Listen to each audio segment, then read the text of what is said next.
to the Fit and Fabulous podcast with Dr. Jamie Seaman. Hey everybody, what's up? It's Dr. Jamie and welcome back to the Fit and Fabulous podcast, Hard to Kill Academy. We're going to be putting this content actually out on multiple platforms because this is a really, really fun thing that you guys get to listen to today. So I have a guest with me, Dr. JC Folkers. You guys may have heard him. He's been on my podcast before. He is with Blokes and Joy. They do men's and women's health. And we decided to do some lab testing and did a whole bunch of labs. And we're going to go through them today.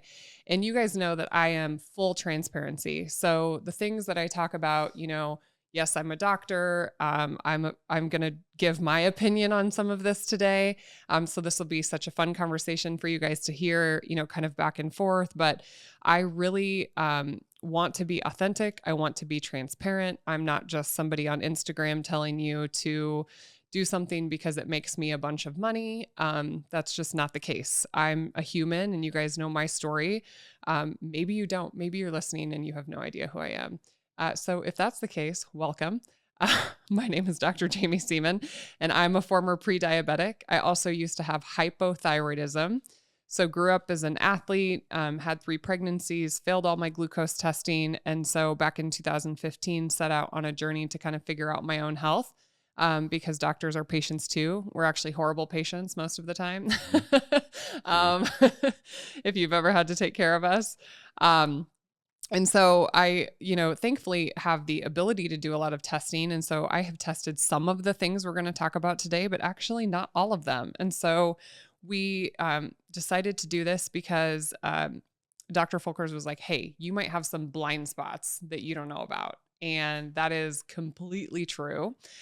Sometimes we just don't realize what might be lurking. There could be genetic susceptibilities. There could just be things that maybe just aren't optimized even with what you're doing. So this is going to be an incredible conversation. And I can't wait for you guys to hear all this. So maybe I can somehow, I don't know if we'll post these actual things. I obviously don't want to give you my social security number and date of birth and copy of my driver's license, but I also love the transparency. We were just joking before we came on, you guys are going to find out, I might be doing Liver King type things. I don't know.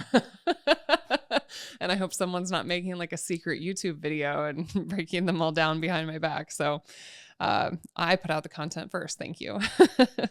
So Dr. JC Folkers, welcome. Thank you. Yes. Welcome back. Yeah, welcome back. Pleasure. Okay. So I guess for our listeners, tell them what kind of testing we did here and what things you're looking for. And then I'll let you lead and we can dive into dissecting these things. Yeah. And so real quick, so you mentioned you were a former pre-diabetic. Can you tell me? Yeah. And you can, I guess, maybe ask me, cause I've never been your patient before. Yeah. So, and we haven't talked a lot actually previously about my history prior to all this lab testing. So maybe there's things that you want to know based on kind of what you see here. So yeah, basically, was healthy, what I thought was healthy most of my life, went to college, was a, collegiate athlete, then transitioned to medical school. Now I'm sitting on my butt for long periods of time, kind of stopped weightlifting, was doing a lot more cardio, did a little stint with P90X. It was fun. And then went into 3 pregnancies. In my first pregnancy, failed my 1 hour, passed my 3 hour, was actually working out in that pregnancy a decent amount, mostly cardio because I had time because I didn't have kids. And after my pregnancy, was diagnosed with hypothyroidism and was put on Synthroid, levothyroxine, T4 replacement. And then went on to have 2 more pregnancies. My second pregnancy was my worst insulin resistance. My 1 hour glucose was over 200 with a 50-gram test, and then was still on thyroid meds. And then after my third daughter was born was when I was I don't feel great. I knew my dad was kind of a normal BMI diabetic and his parents were. So I asked for my A1C to be checked and it was high. I was a pre-diabetic. And so that was kind of the point in my life where I felt like a fraud almost because here I have this nutrition degree. I'm a medical doctor. I mean, I was running half marathons. I will admit my diet wasn't great. There were stints where I was trying to lose the baby weight and all I knew from my nutrition degree was cut fat and count calories. I had Mhm. this little paper pencil thing. I would like write down my little food diary and what I ate. And I was literally just trying to eat a calorically restricted diet. So when I found out I had prediabetes and hypothyroidism, I transitioned to, I did Whole30. I had some Mm. doctor friends that were like, hey, do you want to do this with us? I was still breastfeeding at the time, my youngest child. And so I had started Whole30 and I saw a little dip in my milk supply. I probably naturally started to cut calories, not realizing it, transitioning to the Whole30. And then after that 30 days, then I was like, I'll do paleo. And I was so busy. I was like ordering meals from Evolve to make it easier for myself. Mhm. But then I realized that paleo didn't include cheese. And I really like cheese, you guys. Cheese is Okay. good. I don't know. I've never eaten, yeah, I love cheese. Okay. Um, and then I found the ketogenic diet and it sounded very, fad like, I guess. I'll just say when my mom had done Atkins once in my lifetime. I had watched her do that. I watched my mother lose large amounts of weight in her life, like 100 pounds, regain them. My mom was like a chronic yo-yo dieter. And my dad was a collegiate athlete, but I grew up in the 80s and 90s, like hamburger helper, but like without the hamburger. Hated fruits and vegetables as a kid, but also like didn't really love meat. So it's like no surprise at all that I ended up Mhm. insulin resistant. I was a complete carb addict. Yep. And even in medical school, I remember like I wrote about this in my book, Hard to Kill. I was counting goldfish crackers because I thought if you just controlled the amount of food that you put in your mouth, that's all you had to do. So I was literally like counting goldfish crackers. So then my diet since 2015 has kind of evolved to a period where in 2018, I went more carnivore, was kind of dabbling in that. And now my diet is very meat based. I eat a lot of red meat and eggs. I do eat some vegetables. I eat a little bit of fruit here and there. Currently, because I think what I'm eating now might be most pertinent to like what we're going to see on these labs. So I guess Mhm. my diet right now, I eat a few more carbs. Like I'll do blueberries. I haven't really done much sweet potato, but like some berries or cassava. But I eat a lot of meat and eggs, a little bit of cheese. Um, and that's like kind of where I've found my sweet spot with my diet, like how I can maintain it and feel and function good. And I tell people that all the time. I don't care what you do, if it's vegan or carnivore or somewhere in between. If your labs look good and you feel good, then Right. that's like the right thing for you. So, Perfect. yeah. Well, yeah, thanks for that that information. So I too was a pre-diabetic, and I was more so because grew up in the era where all the trainers and strength coaches said you have to eat every 2 hours. Mm. Eat 6, 8 meals a day. So I did that, and by the time I was in my late 20s, early 30s, in between meals, I would be like shaking. Oh, I was hangry. Yeah. Hangry. It, I was like waiting for my next meal and snack. I yeah. built my whole day around when I was going to eat Right. next. And we would go out for brunch, and my daughter, one of my daughters is a type 1 diabetic, and so Mm. she was checking her blood sugar. And one time, we were at a restaurant, and I was just like, oh my gosh, I need to eat. Just whatever I could get my hands on. And I just happened to check my blood sugar, and it was like 30. It was like Whoa. super. Yeah, so my insulin spikes were yeah, Hyperinsulinemia. So I was very I was dropping my blood sugars were all over the place, and so I was pre-diabetic then. And so the reason we order labs the way we do and the way we interpret labs the way we do is because I feel, to your point, we tend to go to a doctor or brainwash to think we should go to a doctor when things are we're not feeling right. Mm. We tend to be reactive, and in the way doctors order labs. They order a labs. You go to a lab, and the range they're going off of is a standard range that is derived ultimately from the lab creating this statistic of individuals that go to that lab. So we're being compared to other unhealthy people for the most part. So I'm not looking at your labs or any of our patients' labs and saying, Jamie, you're in this big standard range. You're normal. Good luck. Yeah.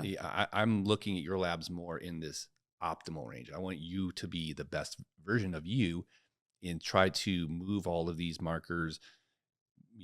We'll talk about some nutrient deficiencies based on optimal, because there's optimal Jamie and there's Jamie, Yeah.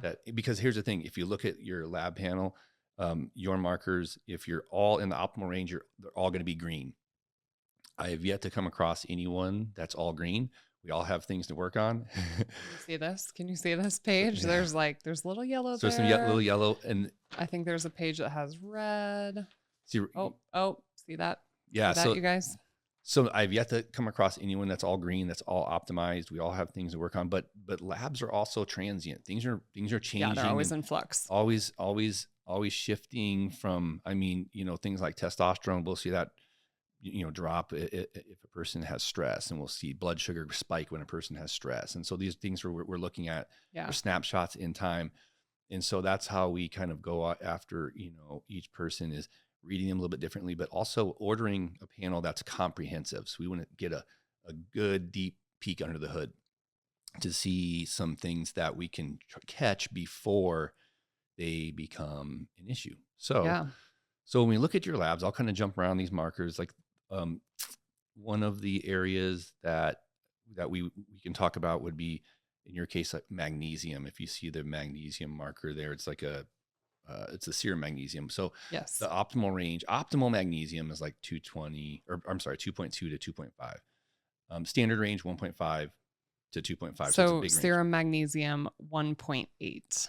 So 1.8 serum magnesium, suboptimal. So to me, that's like, well, you may benefit from some magnesium support. Doesn't mean taking magnesium pills, like, because I talk to patients all the time there. I got them, but you guys, I'm telling you right now, if I ever need a life-saving medication, y'all better just dig my grave, because remembering to take things on a regular basis is really hard for me. I've figured out ways, like if I put it at my desk at work, I get a little ADD between patient charting, I'm like more likely to take things. My morning routine, I do electrolytes in my shaker bottle on the way to the gym. It's got a little bit of magnesium, and I do sometimes take additional magnesium. Sometimes I take it at night for sleep, but I will be the first to admit I'm definitely not consistent about magnesium supplementation. And it's, it's one of those things too, where I see magnesium deficiency so common now in all these panels I do, partially because we're just not getting a lot of magnesium from our nutrition, from you've heard the soils are so depleted, right? But supplementation, some people, it moves the needle. I will tell you, a lot of patients that have come to us that have high blood pressure, and they get their magnesium optimized, blood pressure levels out, because magnesium relaxes the muscle that's in the artery. It's a great way to relax the blood vessel and what we call vasodilate. In pregnancy world, we give magnesium when patients are preeclamptic. Boom. To prevent eclampsia. We literally give massive amounts of magnesium, you guys, like a 2-gram bolus, which is given like in less than an hour. And then we put them on 4-gram maintenance on that. Yeah. So this is like massive amounts. Now you can overdose magnesium and cause heart arrhythmias. So massively more isn't always better. But yeah, magnesium, I love that. Okay. For patients with hypertension or blood pressure. Absolutely. And then in addition to supplements, capsules, transdermal method of that's why Epsom salt baths, getting magnesium through your skin, you can actually absorb a lot more that way. I hate baths, but I did buy magnesium lotion one time, but it made my legs itchy. Yeah, that's the thing, because we used to carry a spray in the office where people would spray, on their body, and they're like, oh, it itches. And it seems that itchiness seems to subside after you've done it a few times. But great way to, you can, if you have like low back pain, spray it on the muscle, helps it relax. Great way to get magnesium into your system. So that's something I see in your panel that, could use a little help. Moving on down the list. So let's jump into some hormones. So we talked about testosterone a little bit before we got on here. Your level, you're actually we're not Liver King level. Not Liver King. Yeah. So remember, there's optimal, and this is kind of frustrating I feel sorry for women. There's just not a lot of like research and information out there. Like what's the best testosterone for a woman, right? And the reality is, women, you always talk about, especially in your world, estrogen, progesterone, the pregnancy hormone, progesterone, and all that. But however, if you look at estrogen and look at progesterone in the peaks, guess how much testosterone is compared to estrogen and progesterone? It's like to the ceiling, right? Women make more testosterone. So everybody thinks about testosterone as a male hormone, but women actually have more testosterone than their other sex hormones.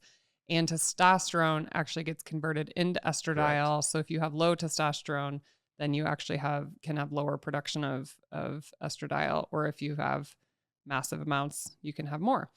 I have, so for people who can't, so to total testosterone was 26, and the reference range on this lab is 35 to 45. And then free testosterone is 2.2, and the reference range on this lab is 3.25 to 4.6. I actually have tested this before, and I always have ran on the lower side, it seems like, which is interesting to me because I have lean body mass, and I have had a history of what we thought clinically was PCOS, and I do gain muscle. Like, I wouldn't say I'm like a hard gainer. So this has always been like perplexing to me to see this. But the other thing about reference ranges of testosterone, only because I work in women's health, is there is actually not a great consensus on what is a normal testosterone in women. Right. A lot of it has been studied in men. And for things like hypoactive sexual desire disorder, there is some evidence for testosterone replacement and really bumping these women up to higher end of optimal normal ranges. But that's hard because I'm not sure we really know what the normal optimal range is. Yeah. And that's why, because we do have in our company. So you guys can tell I'm not juicing. Okay. It's not juicing. No. And it's interesting because I test a lot of elite athletes that you'd think like, oh my gosh, their testosterone must be through the roof. And there doesn't really seem to be a correlation between high testosterone and, we see obviously, high level female athletes, very fit, very muscular, like next to no testosterone. Yeah. So, the other thing too is and there's a couple other labs that I think this applies to, is I had these labs drawn. I went to the gym that morning and worked out like really hard. And then had these drawn. I don't know if it has the time of the lab drawn here. Was it in the afternoon? But generally, no. These are morning fasted labs. And so, and I work out at 5:30 a.m. So I think these were drawn probably an hour and a half after my gym session. So that may impact some of these too. Maybe testosterone. Yeah. So like for optimal testosterone, like you said, 35 to 45 is where we like to see women. And there's a correlation oftentimes with low testosterone and another hormone, which is a little bit low in your case, DHEAS. And if you look, optimal DHEAS for female is 275 to 391. Yours came in at 115. That's a hormone secreted by your adrenals, and it upstream can start be converted into testosterone and estradiol, which both in your case are suboptimal. So some women can benefit by supplementing with DHEA.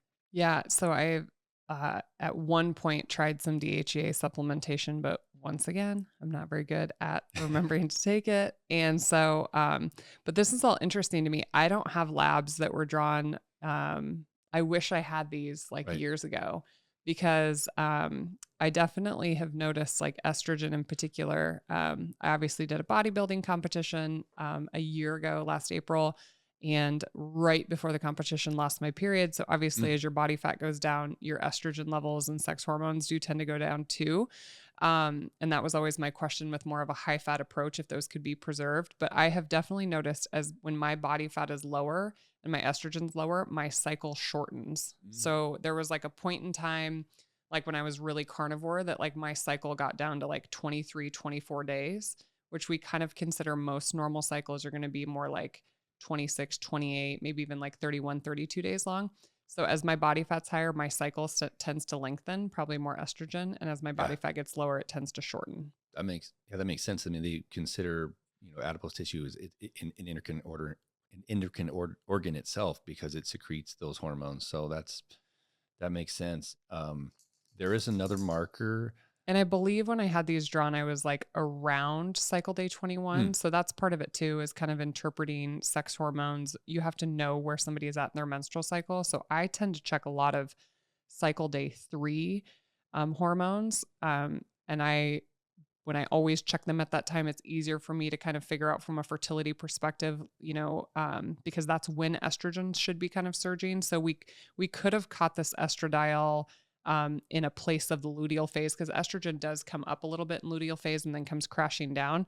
So somebody could check this maybe like the week before their period and perceive that like their estrogen's low when it's really not low. And then you and I were kind of talking before we came on, these hormones change literally every single day of the cycle.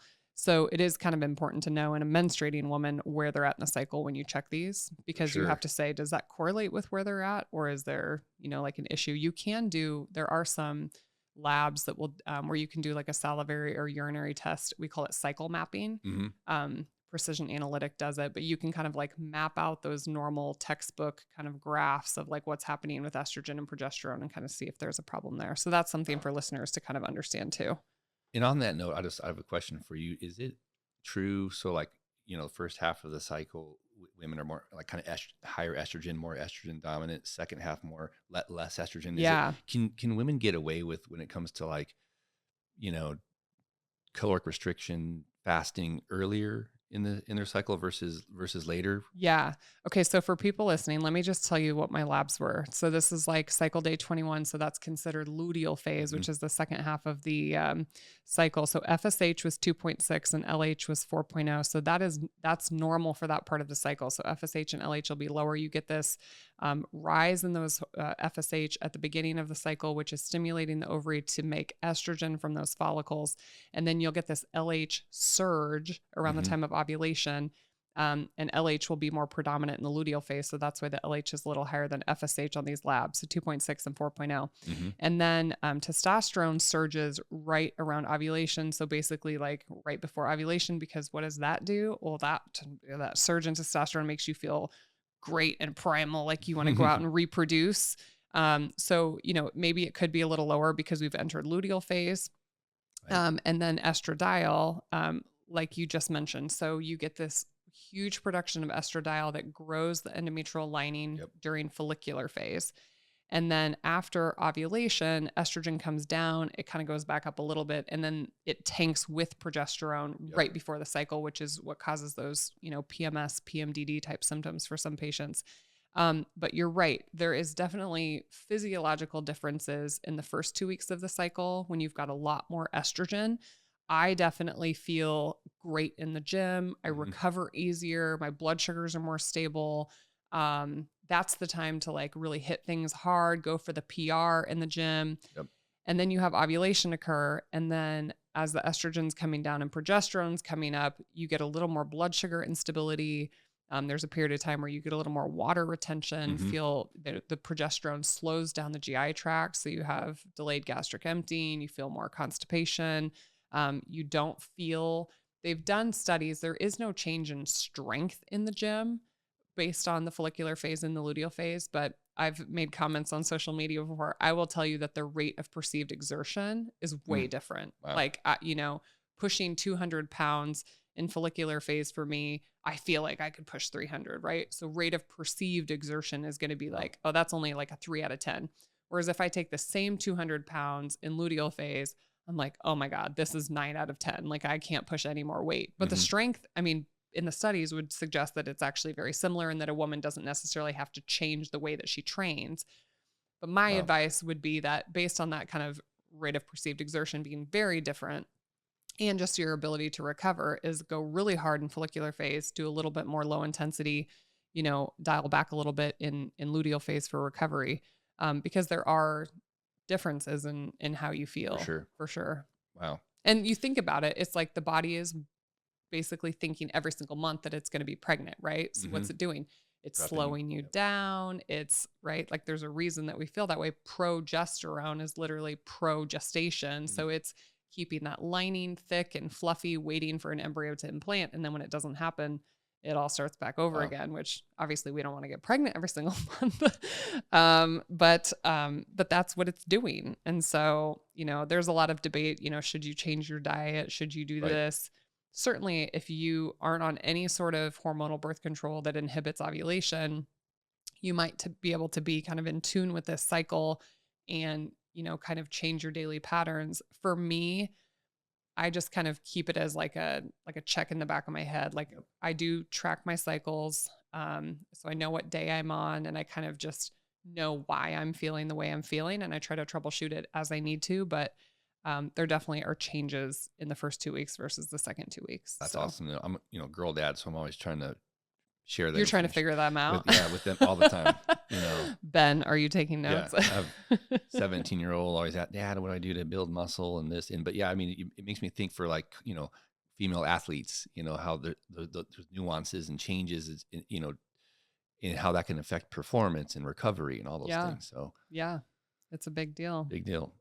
Deal. There's another couple markers I want to move on to that kind of point to some potential deficiencies, some blind spots we want to, and one is alkaline phosphatase, which is a little bit on the low side compared to optimal, and the other is serum zinc. So both kind of correlate with a potential need, or you could probably benefit from a little bit more zinc. And I like to talk about zinc a little bit because, like, growing up, I ate the standard American diet, a lot of grains and a lot of things like that. And if you have little white lines in your fingernails, you've heard that one. It's a way you can. Yeah. It's a sign of like you potential. Can't, 'cause I got. I was going to ask you. You got pretty nails. I got so pretty nails on. I got these little white lines. I used to have a lot more, but that could be a sign of a zinc deficiency, because like most people that follow a standard American diet, I used to have very thin nails, but oh yeah, I would say with my more like meat-based diet, and I do collagen. Yep. These are my actual nails, you guys. These aren't fake nails. I mean, I have stuff on them, but these are my real nails. Cool. So for those of you watching the video, I mean, these suckers are. They look deadly. Yeah, like talons. Yeah, so that's and like I said, I'm looking at you compared to optimal. Mm-hmm. This isn't like, oh my gosh, you have to get.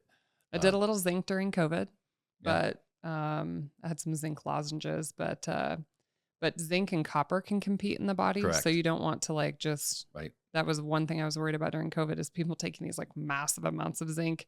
But oysters are a good thing. And I don't love oysters. I do love seafood, but yeah. And like there are some like less invasive tests. You can do that zinc taste test where you put that zinc solution in your mouth and see if you taste it right away, you have enough zinc. And if you don't taste it, you're like, I need more zinc. The topical iodine test. Yeah. And and oftentimes people that are deficient in zinc, you just need to supplement like 30 days. So zinc, like I like to approach supplementation as what it implies, supplementing what's not there, not just like I have so many patients. Right, like strategic. Correct. Like not a backpack full of supplements, which some patients come in with. And you're like, why are you taking this? And like, I don't know. Yeah. Is it making you feel better? Why are you here? Yeah. So there's something there I kind of saw. Okay. That's a good one. And then another one I always, harp on is vitamin D, which, everybody talks about how vitamin D is so important, and you're pretty close to optimal with vitamin D. And I like to really, communicate to that people vitamin D is actually more like a hormone. I mean, it plays a role in so many different health functions, mood, immune health, other hormones. Yeah.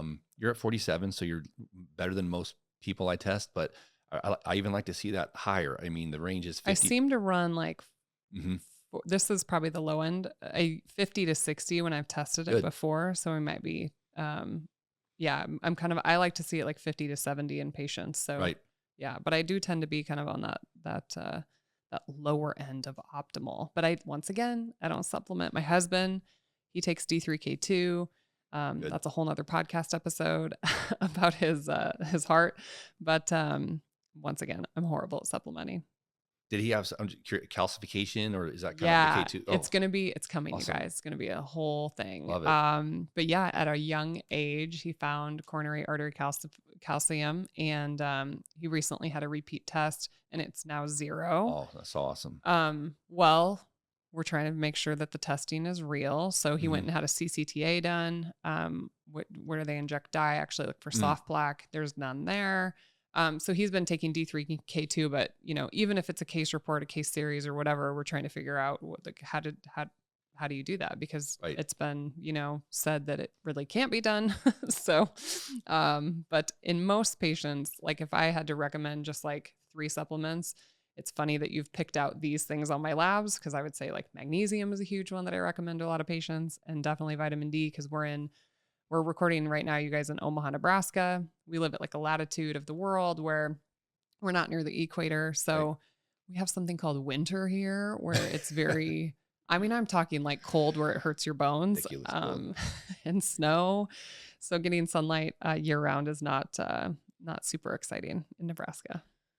So let's pivot a little bit from all the things that we you need to like bring up, and let's talk about some of the things you're doing great on. So like starting at the top of your fasting glucose, you're in that optimal range. So fasting glucose was 86. 86. You're in that optimal range, 75 to 86. Hemoglobin A1C 4.9, which I think is the lowest A1C I've ever had. Wow. Which is interesting too, because I'm not eating a lot of carbs. I don't know. I'm definitely eating low carb, but that's the lowest A1C I think I've ever had. That's awesome. Yeah, I mean, and the thing with metabolic health is, a lot of people tend to think the main contributing thing that moves the needle when it comes to fasting glucose and A1C is what we eat. But there's other things that bring up blood sugar, things like stress, things like poor sleep, things like stress, and who knows, I bet my fasting glucose was a little lower. And, I came from the gym, even though I was in a fasted state, you demand, if you ever wear a CGM, when you go to the gym, you can see this big glucose spike. And I think I was running around, I was rounding at the hospital. So, that is something, your fasting number, depending on how quick you check it, you could be seeing cortisol effect if it's, soon after you wake up. But yeah, that's still a good range. And then knowing that you worked out, obviously there had to been like a little bit of a uptick in the glucose, but the insulin is a little, you can see, is a little higher, 8.3. I was probably thinking about eating. Probably thinking about eating. Yeah. I don't fast. I sometimes will fast till noon, but when I'm at a lower body fat and when I work out or that early in the morning, a lot of times I will get, some protein and fat in, sometimes, not always, but, I've checked my fasting insulin before and I've seen it in like the 4 to 6 range. So this is actually a little high for me, but, it's not horrible. Right. So, I mean, metabolically. So it's 8.3 fasting insulin, 8.3. In the optimal range, we like to see, 2 to 5. Most Americans, I mean, honestly, most Americans are like 10 to 12 or higher. And the thing about insulin resistance, there's so much focus on the blood sugar, on the A1C. Yeah. But your body will do whatever, it can to keep that fasting glucose down. And that's why it's so ideal to check the insulin. I say this all the time. You guys, this is like, write this down on paper. I always say if the glucose is normal, it's normal at the cost of what amount of insulin. Right. And this is so important because like in my pregnancies, for instance, you heard me say like in my first pregnancy, I failed the 1 hour and passed the 3 hour. Okay, great. Now you think you're in the clear. Right. No. You have hyperinsulinemia.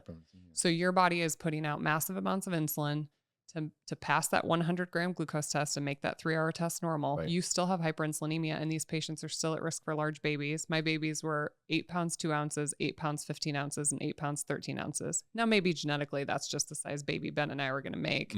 I don't think so. I don't know. Him and I were both like 6 or 7 pounds. And so hyperinsulinemia can still have a lot of ramifications. And so I say this all the time. If the glucose is normal at the cost of what amount of insulin, but it's something that we don't measure. We don't. And we don't have like a continuous insulin monitor. So yeah, it's, Peter Attia did a fantastic post.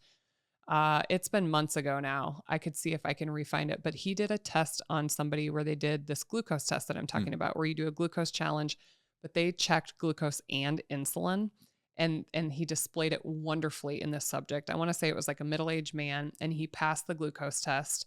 But when you look at the insulin, it like went up, and then it went up and up and up and up, and the glucose was normal. And so this displayed it just beautifully, that there was this huge, robust hyperinsulinemic response to make the glucose normal.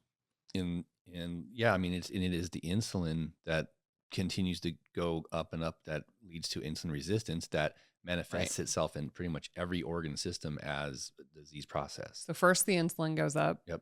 Then it starts to become resistant. Then the glucose goes up. Right. Then the A1C goes up. So like by the time my doctor is checking my labs and saying you're a pre-diabetic based on an A1C, like things have been bad for 5 years. Wow. I mean, but the cool part about this, what I've seen clinically, is you can actually, although this like happens slowly over years and years and years, you can fix insulin resistance like really quickly. Like when we institute a low carb or ketogenic diet in a patient with insulin resistance, pre-diabetes, diabetes, the de-escalation of like medical therapy is like really, really fast. And they even said, Ben Bickman shared something recently that just 9 days of being sedentary, 9 days of being sedentary causes insulin resistance. I believe it. So when you think about that, okay, that sucks, right? But at the same time, you can reverse it pretty quickly, but you have to do that thing that reversed it consistently for the rest of your life. No, the body's so amazing. So like you said, you can for decades eat like garbage and be pre-diabetic, but literally reverse it in a couple months. Yeah, for sure. I mean, that's how amazing our bodies are. So I was going to ask, so I like to look at certain patterns of markers. So I was kind of looking at like one marker in your case. So I'll just kind of go through them. So BUN, tiny bit elevated. I mean, from a optimal standpoint, it's at 17. So, range is 10 to 16. Another marker I looked at is total protein in the blood. Total protein 6.6, tiny bit low from 6.9 to 8.1. Another marker I like to look at is albumin, a little bit low. Yeah. And then we And talk about. I'm trying to think how many hours fasted I was. Yeah, to kind of interpret that. But when I see this pattern, oftentimes individuals that display this type of pattern are those that oftentimes may have low stomach acid. Not that they feel, symptoms of acid reflux, but I usually end up trying to focus on providing some digestive support because, with the low protein and that sort of thing, it can be indicative of hypo, of low stomach acid. Yeah. And when a person has low stomach, you mentioned hypothyroid before. Yeah. Oftentimes, when a person has a low functioning thyroid, it affects the parietal cells of the stomach, a little less stomach acid production. Those individuals sometimes may experience acid reflux, GERD, symptoms of those. But you always hear the saying, you are what you eat. But really, if your stomach acid is not optimal, you're not breaking down those proteins, you're not getting the amino acids, you really are what you absorb. For sure. And so that's something that I noticed. And I don't know. I've only had reflux in my pregnancies when I ate tomato-based products. Otherwise my digestion's really good. I mean, I eat a lot of meat, so, right. But maybe, I mean, maybe there's something there. Yeah. It's interesting. They're on like the very cusp of the low end of normal. So I wonder maybe, it could be the workout, how long I was fasted. Once again, I always think you guys, if you see something like this, trend it. Check it. What were you doing? Check it multiple times, kind of take it in the context of what was happening that day. Were you sick the day before, XYZ? But I think these are really good things to trend over time, like a pattern, months over years or whatever. Yeah. And when it comes to trend, with your markers, there was a positive ANA did you see that on the Quest? Yeah. And we could talk about that too. I think it was probably a false positive. That is definitely something that can have a high false positivity rate. And that is a lab that you definitely want to correlate with clinical symptoms. Correct. And when I looked at the titer, I did. Don't worry. I texted all my doctor friends and I'm like, dude, am I going to die? So the ANA is an anti-nuclear antibody, and it can be a sign of rheumatologic diseases. Autoimmune. And once again, something you would want to check, multiple times and correlate with clinical symptoms. But yeah, autoimmune. But I've checked my thyroid antibodies before too, and to make sure that wasn't a cause of my hypothyroidism. And I think those were on here, weren't they? Yeah, your thyroid antibodies were in the normal range. Yeah, so no thyroid antibodies. And when I kind of dig deeper, like the low protein, the low globulin, the elevated BUN, low albumin, oftentimes that can also be an indication of some.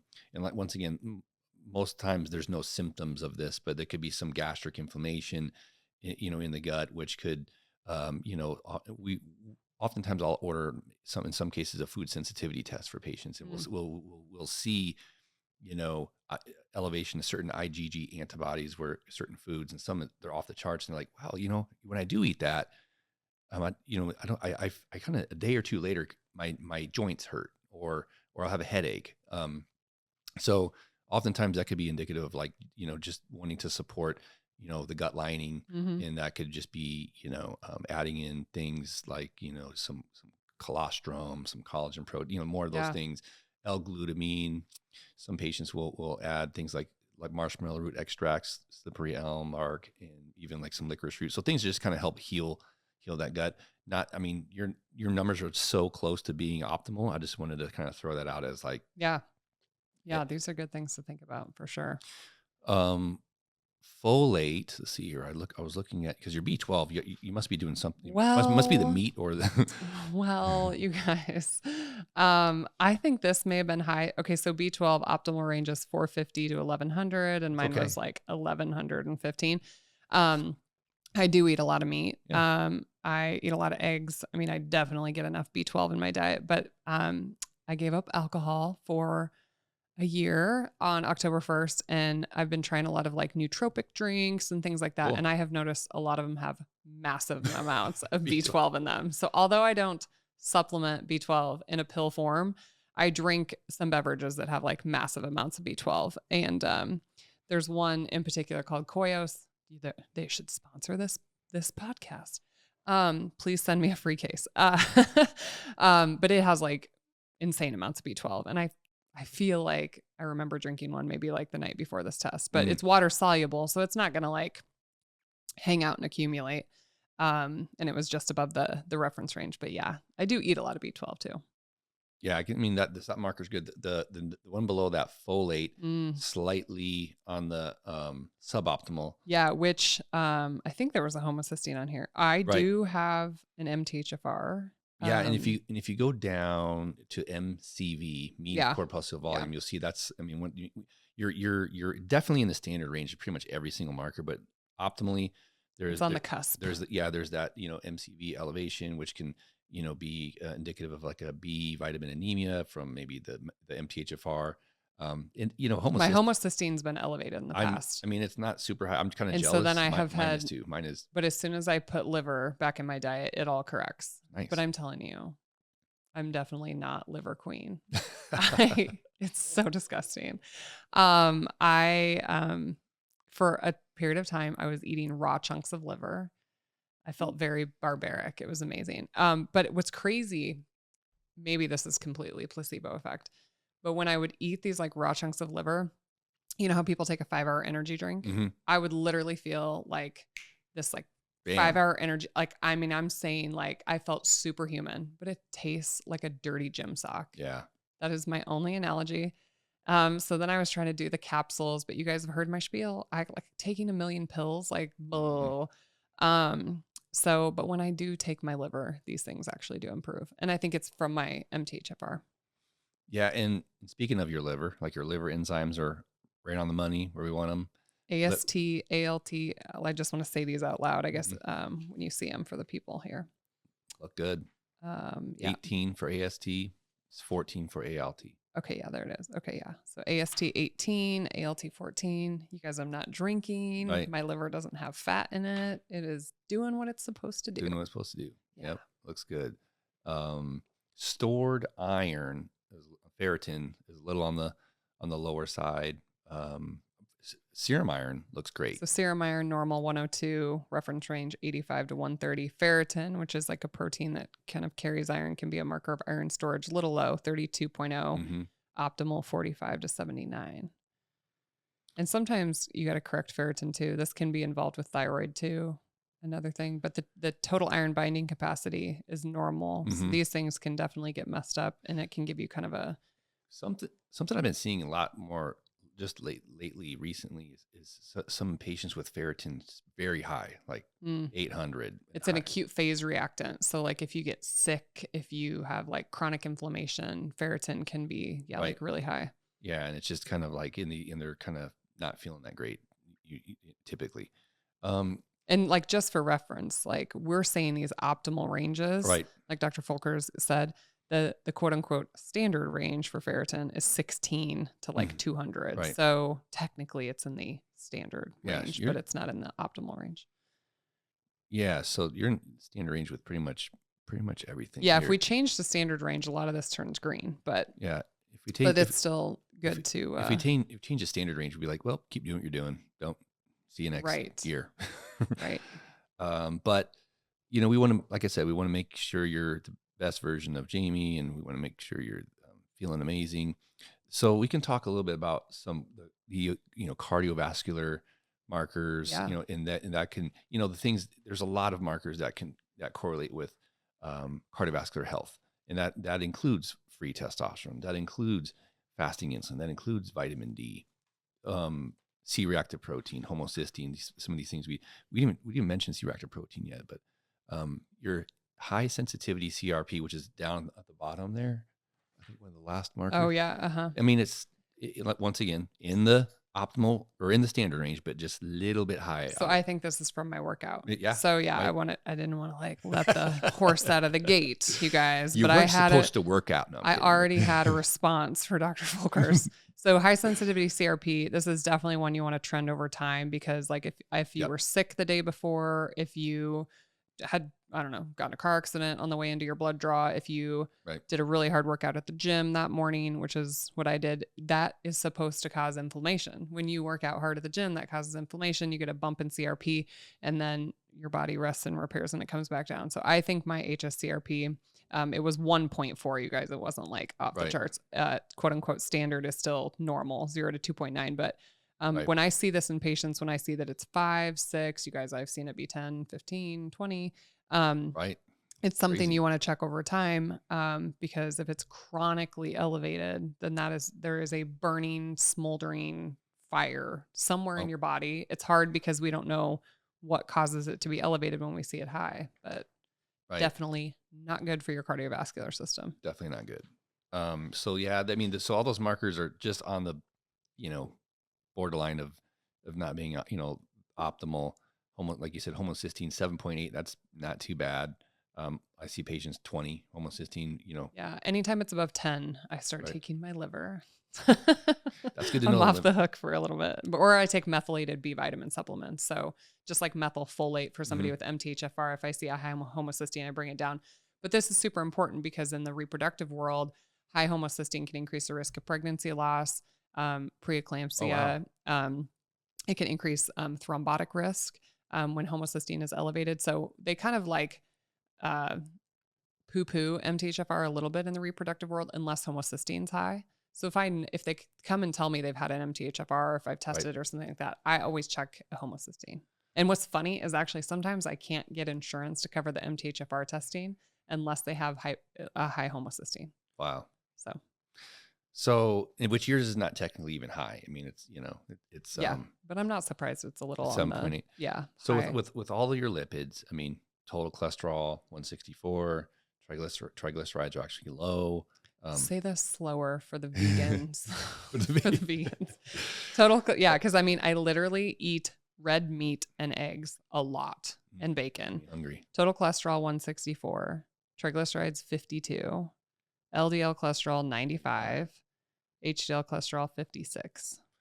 So, when we look at like things like your fasting insulin, your A1C, your fasting glucose, and some of these people are like, oh, I don't eat any sugar or carbs at all. And I always say, well, let's look at your triglyceride to HDL ratio, because that's another good indicator of insulin resistance.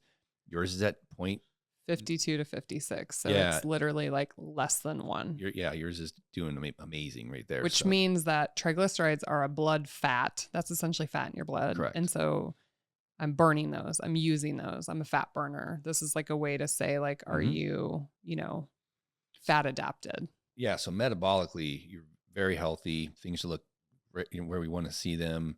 They're, ApoB 74. We did measure lipoprotein little a. Yeah, this is another interesting one. Which, that one, I'm still kind of like, so, the so verdict LP little a. So my level was 86. Right. Optimal is like 0 to 18. Normal is like 0 to 74. So it's even for the standard range, it's elevated.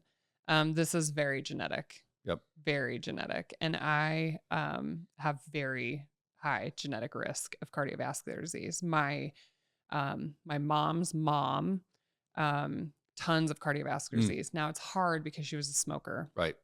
But like occluded both of her femoral arteries, level of atherosclerosis, had an abdominal aortic aneurysm, dissected her aorta like lots of cardiovascular disease. My own mother, tons of cardiovascular disease, had a short stint of smoking in her life. And then found out later she's a pre-diabetic, but so I think like genetically, and then of course my other side of my family, normal BMI diabetics, which is cardiovascular disease. But my mom met with an integrative cardiologist and did some genetic testing, and there is definitely some genetic susceptibility to cardiovascular disease. So I have checked this before on myself, and I did know it was high previously one time. Do you know what it was before? I'm just curious if because they say it doesn't. Don't check it. It doesn't stand by. It doesn't change. It doesn't because I have heard of. I think I might have it in my little. I keep this little note tab. But while you find that, you said it. So it's like there's this is like one. This is one risk factor. We have all these risk factors. Being obese, overweight, high blood pressure, insulin resistant, diabetic, smoking, all those things. Yeah. If you're not doing all those things and you just have this one, you've leveled the playing field, for yourself. Yeah. I don't have my previous LP(a), but I know I've checked it before and I knew it was a little bit elevated, but, interesting. I have my homocysteines on here. So my homocysteine at one time was 16.5. Oh, wow. Yeah. Yeah. And I've seen lipoprotein A, little a 250. Wow. Yeah. And that's really, big time genetic risk. Those people are like, and if they're not doing all the things, it's like ticking time bomb. And unfortunately, I mean, some people walk around just pre-diabetic, belly fat, smoking, drinking, alcohol, or high stress, ticking time bomb. Yep. So, I mean, other than that, I mean, there's not a lot of stuff I can make fun of you about. I mean, you're doing everything pretty good. And, go on. And I'm kind of jealous of a lot of your markers here, but you're doing a great job. Let's see what else we can probably talk about. We're going to check Ben's, and then we're going to have, check Ben's for sure. We're going to have, I'm not competitive at all. We'll have a ranking system in the house and whoever's on top gets to make all the decisions. Awesome. No, I'm kidding. You can't compare yourself to your partner, you guys. You are completely genetically different and you are different sexes. And if you start comparing yourself to your male counterparts, it's just not a good path to go down. I'm just telling you. Even though we're the superior gender, okay? True. Yeah. So, I mean, honestly, so this is why I like reading these labs, because it's kind of, not giving everyone doesn't have a clean bill of health if they're, Well, we have to pick on my thyroid a little bit. In the standard range. Because let's do that. I've had hypothyroidism. Well, actually, I was like shocked because I thought you said you had do you have Hashimoto's at one point or? No, okay. So when I got diagnosed, my TSH was above 5. I can't remember actually how high it was, but I was postpartum, which is a common time to be diagnosed with hypothyroidism, because what happens in pregnancy, there's a lot of changes that happen with your thyroid, but then postpartum, your immune system turns back on. And this is when women will commonly get diagnosed with Hashimoto's. Yep. As the immune system turns back on, and you've got this cell-free fetal DNA that circulates. So literally your baby's DNA is circulating, and you can get things like this that happen when you have like poor gut barrier lining, you put in somebody else's DNA into the bloodstream, it can incite autoimmunity. And so I just had a high TSH, and my doctor was like, here's your 50 micrograms of levothyroxine. So I just took thyroid medicine through all my pregnancies. I'm not even sure they ever checked like a T4, free T3, all of that. And then I was like, you guys heard how bad I was at taking medicine.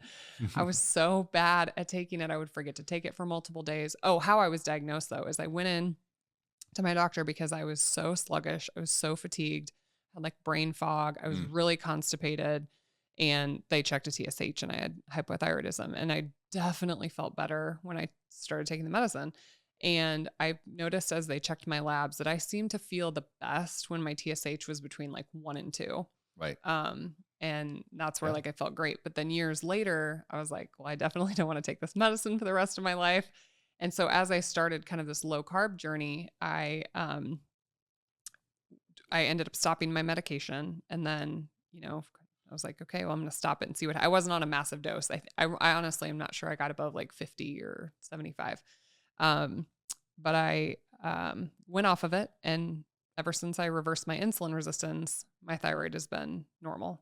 Wow. And then, there was this debate when, about thyroid and low carb diets. And I've been asked this on a lot of podcasts. And what the literature would suggest is that we do see a reduction in free T3 sometimes, but we don't see a concomitant rise in TSH. So TSH is thyroid stimulating hormone. So that is the brain telling the thyroid gland to make thyroid hormone. So if you have low thyroid hormone, the TSH starts to elevate. That's how hypothyroidism is diagnosed. Now, in low carb diets across all the studies, which most of these are children with epilepsy, sometimes we'll see a reduction in free T3, which is the active thyroid hormone, but the TSH doesn't go up. So a lot of people have hypothesized that maybe as insulin sensitivity improves, thyroid sensitivity is improving, and maybe there's not a demand for large amounts of free T3. Now, it's not advantageous to have a blazing, burning thyroid. Just so you guys know that the thyroid is kind of like the thermostat that's adjusting, what's coming in as far as nutrition and calories. And it's normal in any situation where you go on a calorically restricted diet that the thyroid will say, hey, we don't have a lot coming in. Let's turn the engines down. And we'll see TSH go up. We'll see thyroid hormones go down. So that's one thing you have to understand is it's not good to be hyperthyroid. I mean, sometimes patients are like, just give me all the drugs because they think it's going to like burn the fat off them or whatever. It's not good to have, you can demineralize your bone. It's not good. Like caloric restriction actually extends life. Okay. Correct. But what's interesting is at one point I did a bunch of like genetic SNP testing, and I have a genetic SNP where I don't convert T4 into T3 very well. Which is interesting because at one point in my thyroid journey, I had switched over to NP thyroid or desiccated, which the endocrinologists don't like, by the way. Right. And I'm not sure because at that time I was weaning off thyroid, but I do have certain subsets of patients that feel better taking both T3 and T4 replacement. And it could be because maybe there's that genetic, issue going on there. I mean, you said it, but my free T3 is 3.0. So for y'all that want to knock on, you need carbs for thyroid. I mean, your TSH, and you're not on any medication. No, I have not taken medication since 2015. Okay. So 8 years. I mean, TSH 2.24, and you said you felt best between 1 and 2. You're right, just tiny bit above 2. Okay, so when I was on medication, I felt best when it was 1 to 2. But I'll say since I've been low carb, it seems to hover between 2 to 3. But I have no symptoms of hypothyroidism. Good. And to whatever's going on, like your your free T3 to free T4 ratio is actually high, which is interesting because so you get enough T3 you're looking good there. I mean, I think the thyroid. Good job, thyroid. Yeah, thyroid's doing its job. Definitely doing its job. So that's, here's the thing. I'm usually spending. And I don't take iodine. I don't take, thyroid support supplements or whatever either. Yeah, that looks really good. I mean, the thing is, most of the time I'm spending so much time talking to people about their metabolic health, their insulin resistance, their lipids, and everything here looks good. And especially someone who's, following more of a plant or an animal-based diet, eating a lot of meats and proteins, it's good to know that it promotes health and it shows it in your blood work. Just a little magnesium and zinc, you guys. And even that's like barely above. Well, and we have this is optimal. Another thing for minerals. We have a like a super fancy reverse osmosis water system in our house, and it takes out like all the things. And so that could be another reason too, Right. I don't do like the mineral drops or whatever. I just get what I get in my electrolytes. But yeah, I mean, if you were a person that said you want to, try to optimize your testosterone, your estrogen, maybe just for you, DHEA. And zinc can be important for testosterone. And vitamin D. I very rarely see any patient with optimal testosterone and low vitamin D. I mean, most people have very low vitamin D. We're talking like 25, maybe 30. I've seen a 6. Yeah, there's some low vitamin D, especially us Midwest folk in the wintertime. Where we drive covered wagons. We're very, very pale and pasty. And I'm not. I'm really tan actually, and I tan very easy. Like I definitely tan very easy, so I get tons of like great sunlight in the summertime. Well, I mean, you're too healthy for me. Dr. Jamie, I don't know. I'm going to die one day. But yeah. Trying to figure out what's going to take me out. I would say like if I were to give any recommendations, like to recap, a little magnesium, some zinc, keep getting your sun exposure. Vitamin D is like pretty much right there. Like you said, you like to get a little higher. if you ever want some support for digestion to optimize, I really like to harp on digestion because so many people are just not absorbing nutrients, and so that's we've kind of, if you look at our foods now, there's been so much hybridization of everything, even meats and especially produce and kids actually like Brussels sprouts now, which is weird because they actually taste sweet because you cook them in bacon. Yeah, because you cook. Yeah, and but like the bitterness. So that's why I really try to educate people on adding in bitters and apple cider vinegar and things to optimize hydrochloric acid production, to break down those proteins. Optimizing digestion is so important. So I mean, there's some markers that not that we talked about it, not that you have symptoms of this, but everyone can benefit. As we age, digestive enzymes just start to decline. Hydrochloric acid and that levels contributes to this anabolic resistance because you need more protein, and then your stomach acid's low and you're not and so, but everything with you, thyroid looks great, maybe a little bit more folate. You got liver, magnesium, and zinc. A tropical vacation for some vitamin D. Other than that, you're looking pretty The other thing healthy. with vitamin D I've noticed with patients is a lot of people like to get up in the morning and take their handful of supplements or pills or whatever. Vitamin D is a fat soluble vitamin. You should take it with a fat containing meal. Correct. A lot of people, there was this, I'll never forget this. I was watching this presentation once on vitamins, and this guy was like, everybody says eat your salad, right? So they did this study where they gave somebody a salad, all the colors, eat your rainbow, right? All they were looking at was vitamin A, lycopene, right? That you get from tomatoes. The salad had red in it. And they looked at the type of dressing that they put on it. So, everybody's like low fat dressings. It was like the fad, low fat, low fat, low fat. So they looked at one salad that had low fat dressing on it and one salad that had, olive oil, fat, all the good, things on top of it. And the person that ate the low fat salad dressing absorbed no, because the vitamin A is a fat soluble vitamin. So if you eat a salad with low fat dressing, there was no lycopene absorption, no vitamin A. Then the person that ate the nice fat all over the salad absorbed it. So that's just something to consider if you're going to eat a high carb, low fat diet. It's hard to absorb those fat soluble vitamins. A, D, E, K.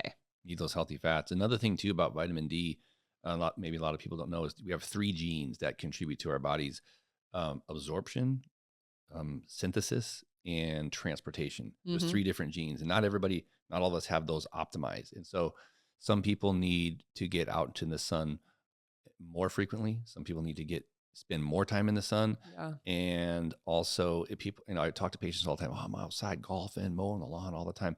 But I mean, you got to have a lot of your skin. Got clothes on. Yeah. They got sunscreen on. All those things. And so they live in Nebraska. Yeah. And then even if some people benefit more if they're supplementing with vitamin D, taking it multiple times instead of just once a day, maybe morning, like you said, with some fat, and then maybe again. You're killing me now. I like drops. I'm with you. We know that once daily dosing, patient compliance is way higher than twice a day, 3 times a day, or 4 times a day. I agree. I don't like caps. If I can get anything in droppers or liquid, I'm good. We do have a vitamin D3, K2 in a drop, and that's what I tell my pregnant mamas too, who need more vitamin D with breastfeeding. You can literally take the dropper and drop it on your nipple and then feed the baby. And, instead of trying to shove a dropper in a baby's mouth, but you can put the dropper in their mouth too. But, I love drops. It's such an easy way, but I have tried magnesium, nano magnesium drops. You guys, that does not taste good. You have to put it in something flavored. Oh man. I was like, haven't tried those. The capsules are maybe a little better in that situation, but there's one from, I did a hair mineral analysis and I needed magnesium. Surprise, surprise. And so I tried these nano magnesium drops from Upgraded Formulas. Yeah, you need a little flavor in there. Can't lie. So awesome. So, so you look like a picture of health to me. Okay. I'm going to live, you guys. This is great. I'm going to live. Let me just thumb through this and make sure there's nothing else. So we talked about thyroid. We talked about the lipid panel. So what, is this kind of standardly what you would recommend somebody test if this is kind of what you would do for any person, right? Yep. Who's coming in to just kind of find their weaknesses. So we checked a CBC and a CMP, which is going to give you your glucose, your liver kidney function, your blood counts. You want to check a fasting insulin. And then we checked thyroid, a whole panel. So we looked at thyroid antibodies, which were negative. We looked at the TSH, total T4, free T3, free T4. And then for cardiovascular health, we did a lipid panel, but we also included these extra markers, ApoB, Lp(a), the high sensitivity CRP, which is really helpful. We looked at vitamin D, looked at some other vitamins like B12 and folate. We checked a cortisol, which was normal. We didn't talk about that, but it was, you need a morning cortisol. Cortisol is a hard one to just check randomly. Right.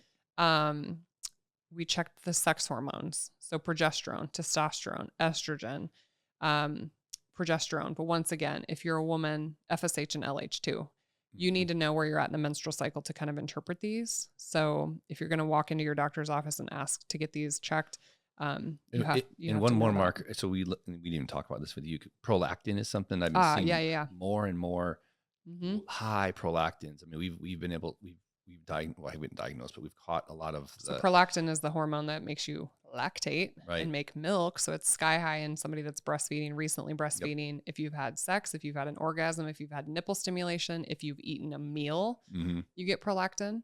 So if you see a high prolactin, I always repeat it. Fasted in the morning. Yep.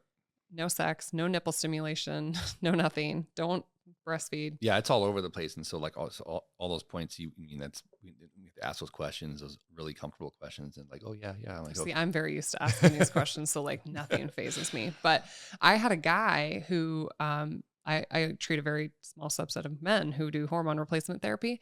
I had a guy who came to me with a really low testosterone, and his PCP had checked it, sent him over for testosterone replacement therapy. And I'm doing the intake on this guy, and he's like really healthy. Like he eats healthy, works out. He doesn't drink a lot of alcohol, like standard reasons why men have low testosterone, right? Lots of body fat, visceral fat, alcohol intake. And he like wasn't meeting it. And I was like, I'm going to check a prolactin on you. And it was like sky high. Sent him for a pituitary MRI. He had a prolactinoma in his pituitary gland. Sent him to endocrinology. They treated his prolactinoma, and boom, his testosterone normalized. Boom. Totally. So it was like the vagina doctor cured the man with the low testosterone and high prolactin. And another hormone that is kind of demonized a little bit when it comes to men is estradiol. And I've been seeing more and more guys, that test their estradiol's like so low, and like studies show for men.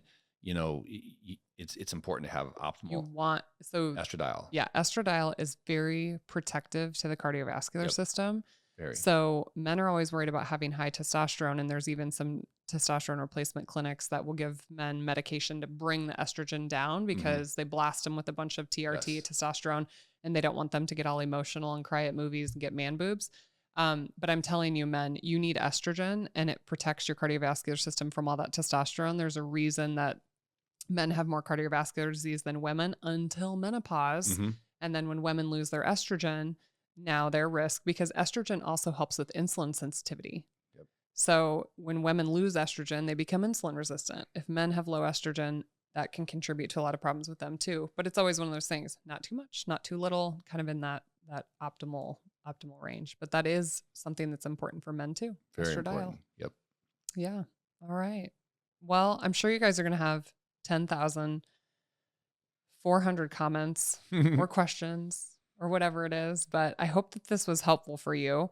I'll share my journey from here on. Maybe we'll recheck some of these things and kind of see where they're at now that we know where some of my weak spots are. But I think that, what gets measured gets managed. Exactly. So you gotta figure it out. That. Yeah. And so, this is a great way. This is a typical kind of comprehensive panel we like to offer for anyone out there that just wants to get an idea of a baseline where they're at. Like you even said it, you wish you would have had some of these markers and see them years ago. Yeah. I mean, it's never too early or too late to find out where you are. At least, now you're aware. Now you can take responsibility, and that allows you to be your best advocate. And the patient is the doctor of the future. Yeah. And I have never met a patient that was perfect. Right. I mean, like we all have something we could work on, and everything's always in flux, right? So you might do like really well for a period of time, and then struggle here and there. So I always think these things are good to just get checked on a regular basis. So can people, through Blokes and Joy, do you do this kind of testing for people? Yeah, we now even have it available on our websites where people can actually go and click the comprehensive panel. We have a basic hormone panel that looks at the hormones. We have a metabolic panel that's kind of more metabolically, and this is the comprehensive panel that looks at like all the things you just kind of went through, which you give a really good summary, by the way, on all those markers, so that it just really gives a deep dive. I watched a YouTube video. It's really difficult to get something like this ordered through your doctor. Oh, it's extremely hard. And I'll say from a practitioner standpoint, like when you order these things individually, I mean, I don't know, you guys, I'd have to count off. There's like 3 pages of labs. Right. Some of these things will come in panels, but a lot of them don't. So like your doctor's they're not going to be excited about ordering like 42 different things. And then a lot of times the lab will charge individually for these things. So you could run up a massive laboratory bill. So it's not that your doctor doesn't want to check it, but they're also trying to be cost conscious. So a lot of times going to a place that has like a panel that's been created where they have, oh my God, like I'm totally, you guys, it's my folate, it's my magnesium. My brain does not work great. They have basically made an agreement with the lab at a price point that isn't like $10,000 to check all the labs. Well, like you even mentioned, Peter Attia, he did a post recently. He took his son to like an ER and they just looked at the CMP and it was like $2,500. Yeah. It's like, and I try to go back and forth with these lab companies to get a really, good deal. And just going on their site and like you said, entering these in each individual, it was like $5,000. Yeah. Is what and so I went back and said, no, we can't, no one can afford this. And so we kind of really had to negotiate. And so we have a that's the word I was looking for. Yeah. Negotiate. That was we really had to negotiate and but there are get this affordable. And I only know about that process too because through our gym Upgrade Performance Institute, we do some lab testing, but we don't bill through insurance. So when a patient's coming in to pay cash for something like that, then you want to negotiate the best price you can for like these big panels. And oftentimes, unfortunately, when you try to go through insurance, then the lab is going to bill your insurance rates, and then it's just and if there's a lot of these markers are not deemed medically necessary. Like, well, why are you ordering this for Dr. Right. Seaman? We have to have a diagnosis code. And for instance, you guys, they never will pay for vitamin D unless the patient has a diagnosed vitamin D deficiency. And I'm sitting there like, well, somebody had to check it the first time to figure out that they had a vitamin D deficiency. Like, if I'm the first woman checking it, then like, that's what I'm looking for, but the insurance companies are just bogus. And so sometimes patients have to pay out of pocket if we don't have a specific diagnosis code that justifies the testing. Yeah. And a panel like this can not only can it be life changing for some people, but it can be life saving when you can discover something that, that is there long before it becomes a problem. So, but you said it at the beginning of, this recording that we're just much more reactive, than, and in medical school, they say that don't order a lab unless you know specifically what you're looking for, right? Like don't just order like 10,000 labs because some of these things do have to be interpreted, like for instance, the positive ANA, like, I'm pretty confident I don't have lupus or something like that, but I just think this is, I'm a nerd. I love the data, but get these things checked, get them regularly, kind of know, where the blind spots and things like that are. So I hope this was helpful, you guys. Hope it was. But share it, tag us. And if you're interested, go check out Blokes and Joy and see about getting some labs checked. Let's all try to be as healthy as Dr. Jamie here. You guys, it's just stay hard to kill. I'm telling you, look, I got some things I got to work on, but we just, at every phase of our life, we have new challenges and, we're all going to die one day. Like that is 100% guaranteed. If I figure out a way to not die, trust me, I will share it with all of you, but something at one point is going to take me out. But we're going to wake up every single day and just be so grateful that we have today. And I'm grateful to be sitting here at this table with you talking about labs. And there could be much worse things to be sitting here debating. And these things could change. So we just, we know where we're at now. So you guys go get your labs checked and we will check you on the next episode. Awesome. Thanks.